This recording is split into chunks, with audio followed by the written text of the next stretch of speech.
All right. So, yeah, collaboration and communication in tech space, and we talking about how tech tracks collaborate. I'll just walk us through the keywords. You know, um, all right. So, tech tracks collaboration tech space. Like I mentioned, the first speaker already, you know, talked about, I mean, what collaboration is, and of course, um, doing deep work, right? So tech tracks, tech skills part, if you're talking about tech tracks, you're talking about different tech career paths in design, development, marketing, quality assurance, data analysis, other areas, right? So coming to tech is quite broad, right? And that's why I will be referencing the first speaker. He mentioned that you have to be focused, right? So when you come in, you just have to, you know, um, you know, focus on a niche, not just diversify into different areas. So here tech tracks, collaboration. So collaboration is just the art of working with someone, a team, or a people, or a company, to produce something. So you are not just the only person. You have to work with a team or work with one, two, or three persons, right? So that's a key thing to note there. And of course, tech space, that's where we are. Everyone on this call, the reason why we joined is because we're in the tech space, so a flexible space where um, I mean, we built for an ambitious team, a place for change makers with tech at the heart of what we do. Yeah, the main thing about everything we're talking about today is technology, right? And that's what rules the world right now. Okay, so yeah, I would go right into it by having understand these keywords.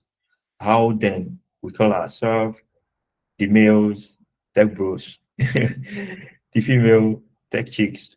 Am I right? Right. So I'm a tech bro. I'm a tech chick, right? And having them understand what it means to collaborate, what it means to what tech tracks means. How then do we now come together to do deep work? Let me use that word. How then do we now come together to effectively, work together? So I think the what's it called? The point of intersection for a place of collaboration is we identifying the problems, right? So there should be a problem we are trying to solve.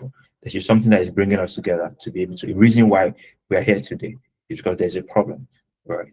Or many problems, if I can use that, right?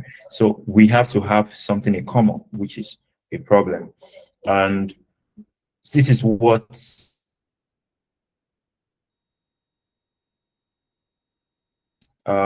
every organization today, or you think of, you say you have an idea, you want to work on an idea, your idea will just not go out there, without identifying a particular problem you want to solve with that idea, right? So that's a point of intersection. Tech tracks, problems, then what we are looking at is bringing that idea, I mean, into solution, like me having solutions for those ideas, right? So I'll just speak to specific things in the course of my presentation. All right. So, so how do we then, collaborate effectively? There's a very, very key thing we have to see, in the tech space, as to any solution you see out there is design thinking, right? So the first speaker that spoke is an expert, in area of design thinking, right? You know, Design thinking is an iterative, non-linear process that focuses on collaboration between designers and users, right? It brings innovative solutions to life based on how we user think. We call this like human-centered design, right? You know, um, any solution you see out there today, anything you can see, the platform we're using, the YouTube, the Meet we're using, and every other tool you see out there, there's a process that was involved before they come up with that solution, right? So, and design thinking is very, very, it's a core thing. It's a core thing we look at, in every innovative, solution you see out there, right? So, and there are steps.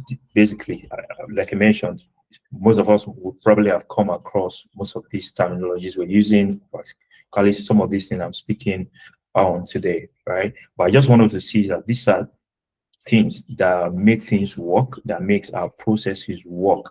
And we have different these are the five major steps in design thinking.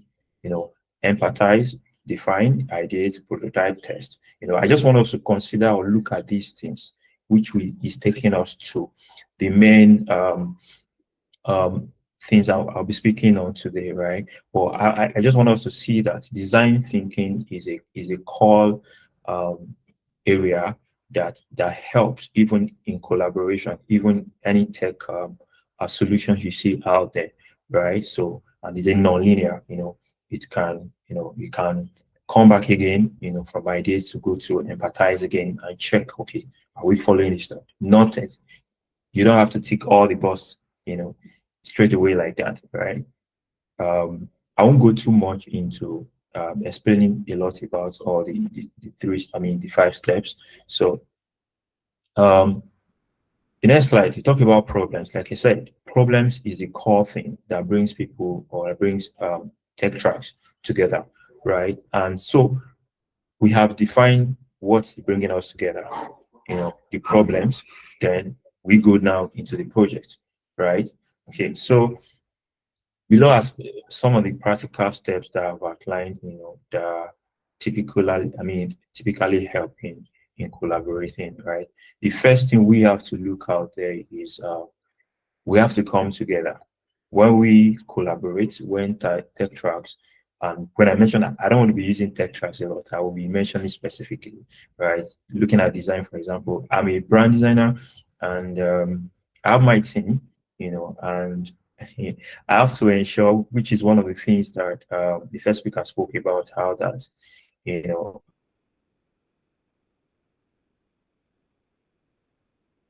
as a specialist over time, even for you to work, do the work, you have to ensure that you pay attention to understand other areas.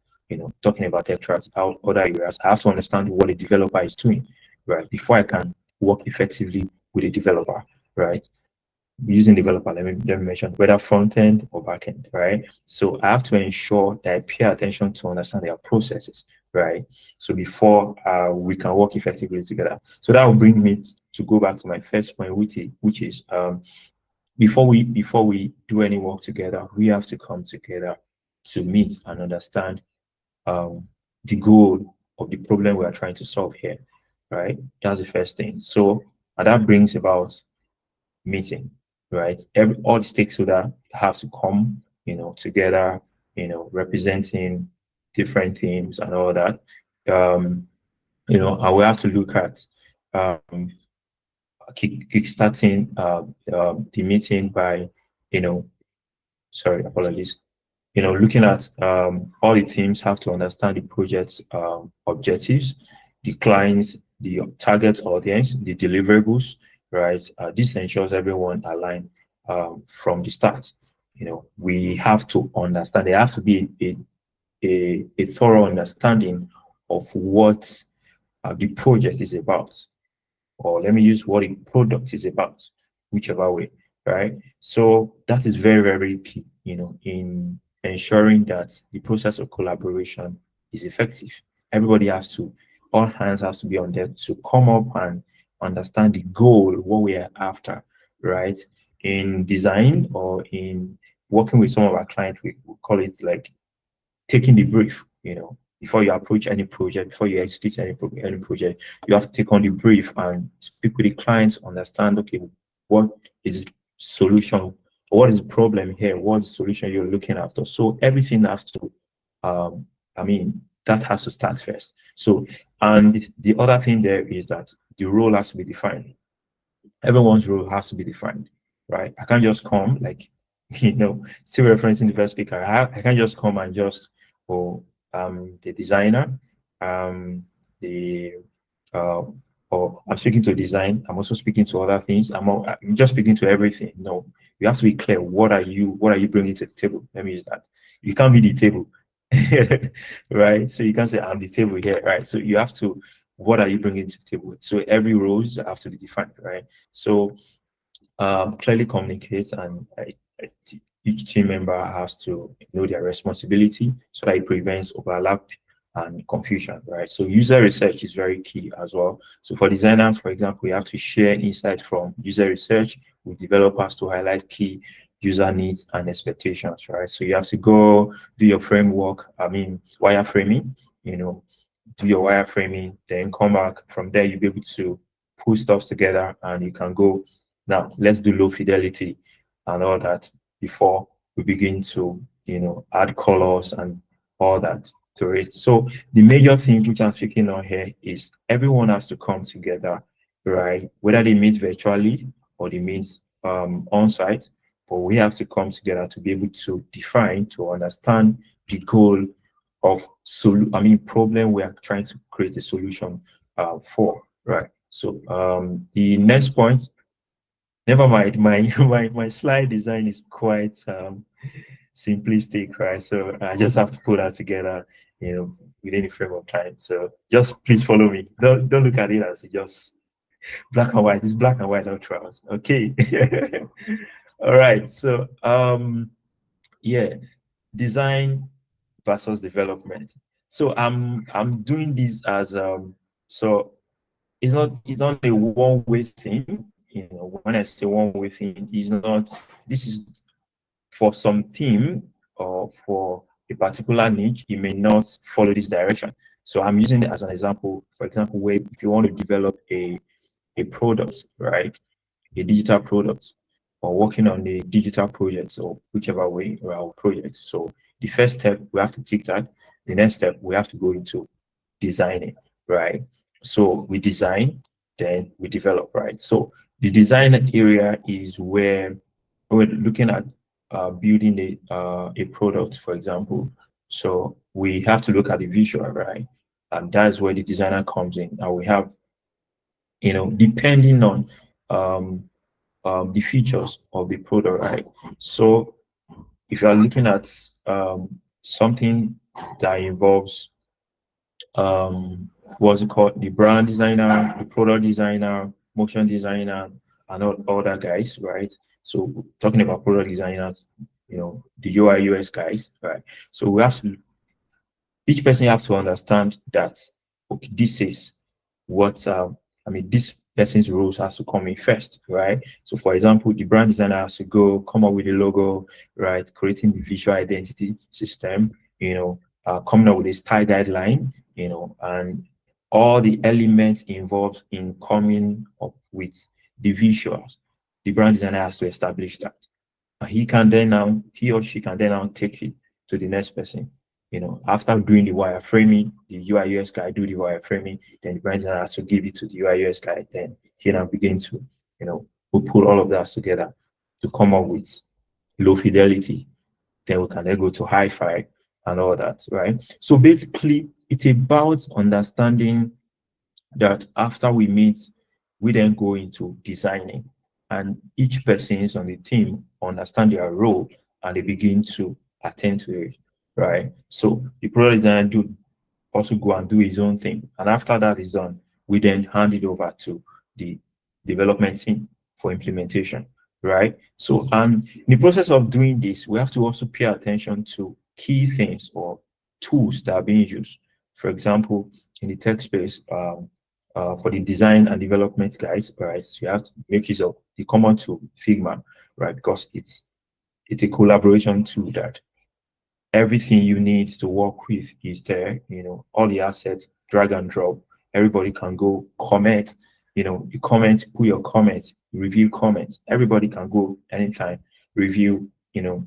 And add their own stuff, right? So Figma, Sketch, Adobe Creative Cloud, Adobe Creative Suite, rather, Adobe SD, right? And other tools like that. So these tools helps to collaborate, to be able to also give easy feedback and iterations, right? The same thing, like as I've mentioned, the development team also, they take the design, they go with it, then implement, right? Work with each element, each asset and everything that needs for the development. They code it, every other API that needs to be integrated and stuff like that, right? So these are ways that the design team and the development team work together, collaborate, right? So, they also have other, collaboration to they use the development guys, right? The GitHub,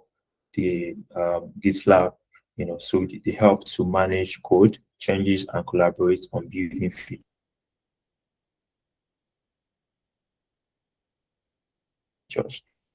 So that's very key.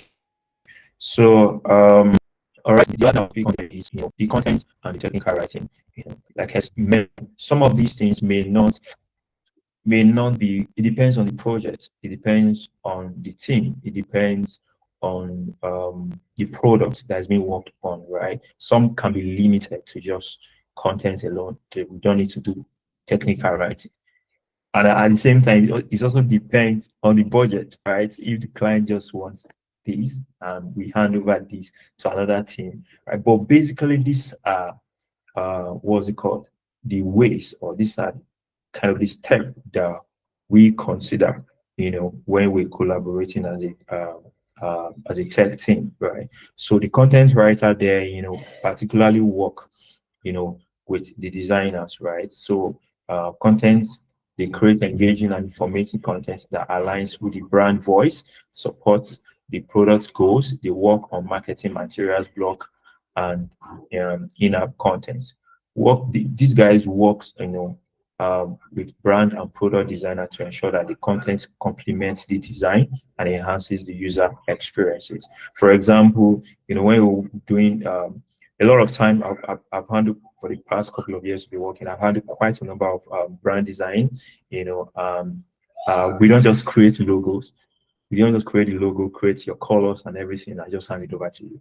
We have to create a brand guideline or brand book, and brand identity guide, depending on what you use, right? So, and it is the work of the content writer to be able to put all these things, use keywords, use tools to be able to come up with, so we have to define the brand voice, you have to define brand promise, you have to come up with mission and vision and other keywords relating to the product or to the brand or particular company you are working with, right? So it is work of the content writer to do that, and it's possible someone is wearing multiple hats, right?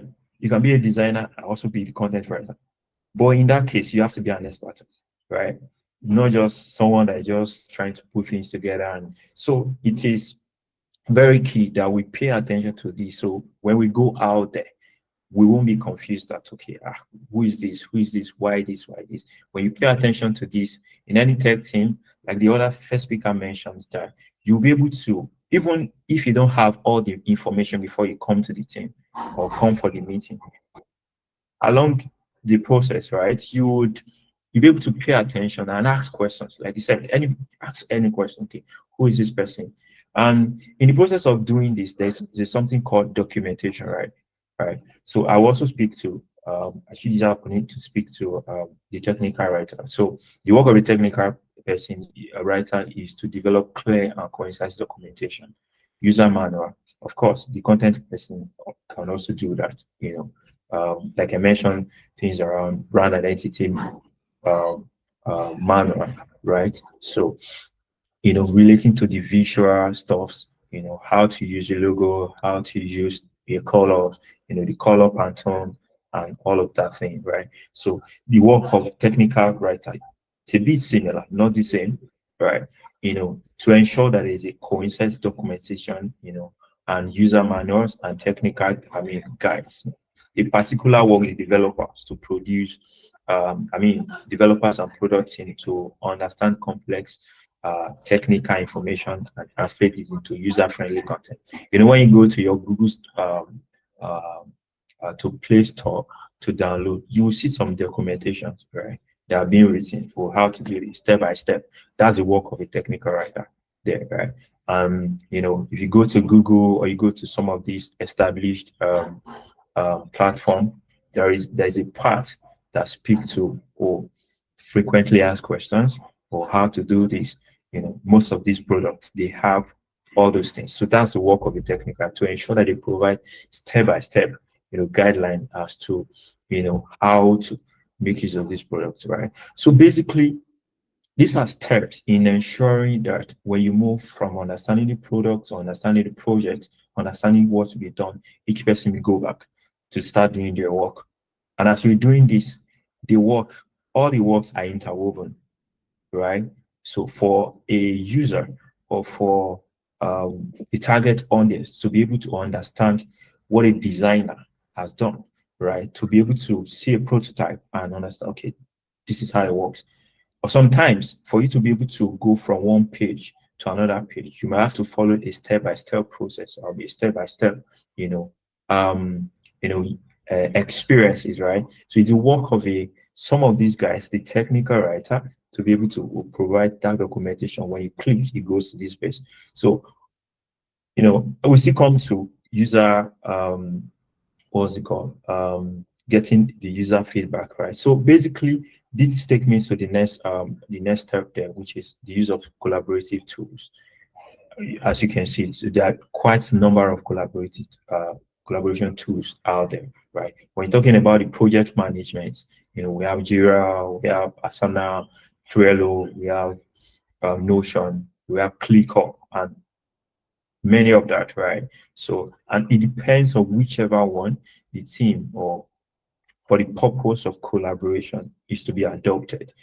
When you go, these tools, most of them, they are designed in a very user-friendly way. So when you open up, and if you don't know, there are tutorials, and your team walk you through. Every person's tasks are being assigned, to the to-do, your tasks are throughout the product life cycle. So, and this thing are being updated. So the tasks you're handling, maybe tasks are being assigned every week, the tasks you're handling Monday, Tuesday, and all that. You don't have to be caught up upon your phone. You've forgotten we're expecting to deliver because everyone is added, right? Your email, you get notifications, depending on how it's being customized, right? So for my team now, I think we've used ClickUp at some point. Currently, we're using Notion. And Notion give us, access to various, it's quite broad. So you can do a lot of things. You can do documentation even on Notion, right? So everybody can go. You go to this page, you see designer space, you see how the tasks have been assigned. A product manager can come and enter your own space and vet, and see the stage, how, you have it on to do, you move it to progress. Program manager can come and check, and see that, okay, your task is in progress, be able to speak to that. And basically, these things have to collaborate effectively, right? The same thing relating to other tools out there, right? So also communication tool, I mentioned the management tool, which Trello, Asana, and all that, guys, right? So the communication tools, like we are here, we are using Google Meet, right? So to have a meeting together like this is a typical example, right? So we use Google Meet, use Microsoft Teams, Slack, day to day, the channels, developer channel, the designer channel, the marketing guys, and of course WhatsApp community as well. Over the years, WhatsApp has advanced, right? There are communities, you can have different channels, different groups in your community, right? So, and the Google Workspace, of course. So, this is just like I mentioned, it's not as if some of us have heard some of these things before. The problem or challenge them may now be we don't know how these things work. But basically, this is a practical way in which um, tech teams, tech tracks be able to come together to work, hand in hand, right? So, and we also have the design development tools. I mentioned some of them, right? I mentioned them earlier. Figma, on a project, you can create, like everything you need to work with the design guys, the comments, everything is on Figma, and we don't have all the time. I would open up one of the projects we're working on and be able to show you some of these things. And I know some of us, we've been experiencing this already, but for the newbies, these are steps. And trust me, don't be scared. Don't be scared. Yeah, everything can be learned, right? And you also don't have to know all the tools. Let me put it as a disclaimer. You don't have to know um, Notion, no ClickUp, know how Jira works. I don't think I've opened Jira before, but I have guys that are working together that have been using this. I've not opened Asana before. I work on ClickUp, I work on Trello, I work with Trello, Notion, and stuff before, right? But they most of these tools actually they have similar features, right? And like I mentioned earlier, depending on what your team adopt at the particular time, basically. So taking too much time on this guy. So this take me to the next thing, which is communication and feedback loop. Every relationship we have to see that for every relationship that you see that is thriving, communication is like the life wire, right? For the way we are here today, right? The way you guys can see hear me. If my next network start glitching and I start having some issues, maybe a lighting issue or my voice, someone like, I can't hear you. I can't hear you. If you are muted, you are wrong. Sorry, I think I missed that. If you are talking, you are muted. That kind of thing. You start hearing that in the meeting. Can you see my screen? I can't see your screen. Maybe network is glitching and stuff like that. So communication is very key, right? So, you know, that's one of the things for a project to be able to move from having identified the problem and we're trying, we empathize, we're trying to ideate, we design, we're developing and all that. For it to run well, they have to be a circle of communication, that kind of thing, right? So we have to, apart from ensuring that the project is broken down, spelled out. We know everything is on the to-do, and we are moving from to-do to in progress, and from in progress to complete or done, right? We have to ensure that we still meet again and again. You get that thing?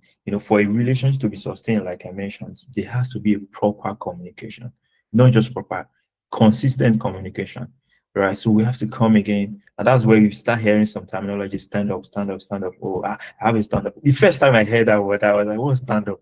Does it mean that when I come to the meeting, I have to stand? Right? Does it mean that I have to come there and stand and just, oh yeah, come and give your report, that kind of thing? No, like that's the word, right? So there has to be a regular stand-up.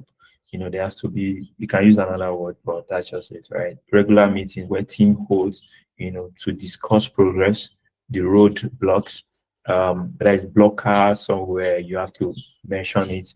As a developer, we know we are expecting the timeline for you to develop this aspect is a week, but you'll be having some blockers. You have to communicate it. And most of these things that you can also spell them out on your project management tool.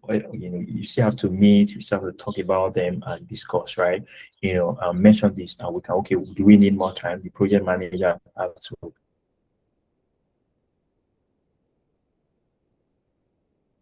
or the product or project, depending, right?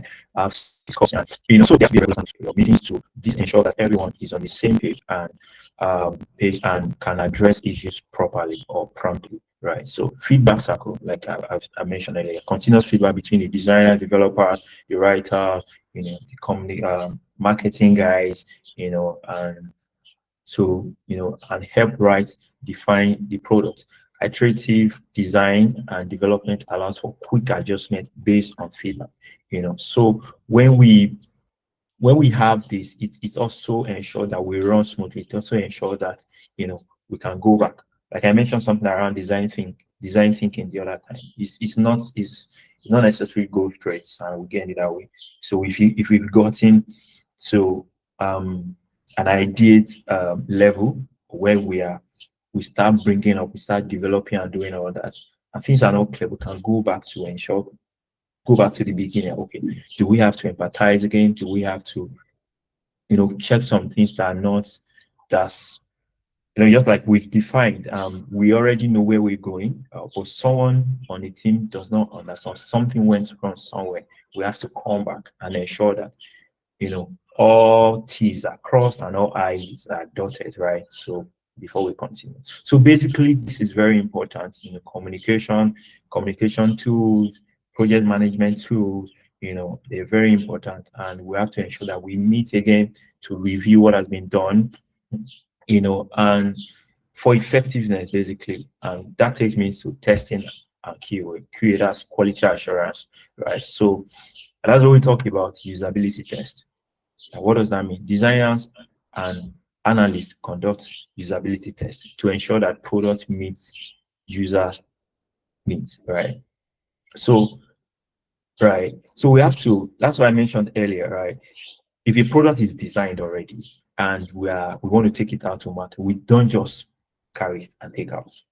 That's the limitation. Some of these, I don't want to spoil any product. Let me just use that. Some content management systems that are already done before you just carry the template, plug in, just put in your own content and all that, and it goes live without proper review, right? Because it's restricted. That's where we talk about Figma. That's where we talk about some of these like SD, Adobe SD, Sketch, because we can design things properly, from scratch.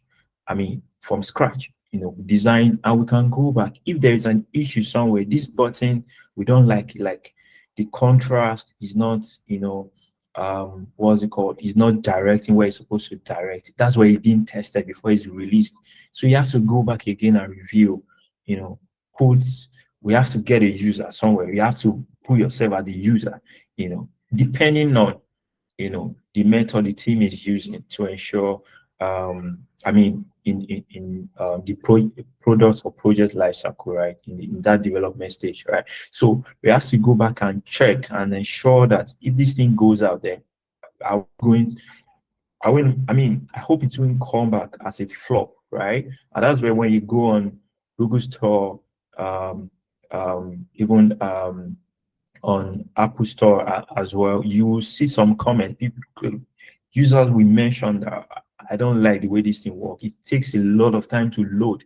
That's a flop there, right? So these are things that they have to be checked. Quality assurance has to be in place before things is being put out there, right? And so feedback is used to make necessary design adjustments. If it's design issue, we have to know that it's design team that need to address this. Who is the head of design? You have to understand, right? So you have to, if you are the designer handling that thing, you have to ensure you report, or your design lead reports the issue to you, and you have to do the necessary adjustment. If it's a development thing, this was prototype, was not developed. So you have to go back to the developer. You have to ensure that it's developed, right? So these are things that have to, then code reviews and testing, developers collaborate with QA testers to identify and feedbacks, right? Ensure that the product is technically sound. So if it's taking a lot of time to load, what is the issue? Is it that the file is too heavy? How can we reduce this and stuff like that? So these are things that are being put in place, when you're talking about the testing and quality assurance. So this takes me to the last step, which is launch, post launch, right? So like I mentioned earlier, this is just, let me use that, a prototype. Like the step by step I've listed out here is a prototype. Like it's just a template, right? So it can, you can use another, or there can be another step that come in. But in a tech team, this is like a typical way in which tech tracks come together to ensure that a particular problem they are working on is being properly traced, from receiving the information to understanding, to start, step-by-step process to ensure that that product come to life or projects come to life, right? So the launch or the post the launch and the post-launch, right? So after it's been launched, after every errors and everything has been dealt with and we put it out there, we still have to ensure that we understand. We still have to ensure that this thing is performing well. And that's why I mentioned something around, we still go back to a way to uh, um, note is a product is on Google Store, right? You go there, you see comment, you see, oh, this is excellent, this is not doing well, or I observed this about a competitor's app, and here you are not having is just a bullshit. And clients or customers of the audience are going to give you the words they can come up with at any time. So you have to ensure that this thing is performing. So you have to go back and review or what's necessary adjustment. You have to do updates, right? You have to add new features, stuff like that. And the same thing relating to even when we're talking about visual designs and other, design a identity system and stuff like that for clients, you don't just give them the logo and some other things. This is how to use. I just leave them. You still have to go back and monitor. Are these things being used well? Did they observe the rules in guiding these things, right? So these are some of the things that I mean pay attention to. And is it performing out there? Is it if it is if it needs review, it needs to be updated. We need to add new trends. These are what is going on. We need to add to it. We have to check that. And also the work of the marketing guys have to come in place at every of this stage, depending on whatever thing is going out there, right? So what we have designed in terms of the interfaces is it working out there in terms of when it comes to marketing. Are people getting responses? Are they relating to this product? If you're like, no, I don't like the interface, is this, it's not going well, it's not helping us and all that, I'm not finding it friendly, that kind of thing, or it's becoming obsolete, do we need to update and stuff like that? So these are some of the things that I have to put in place when a project is launched, right? So iteration and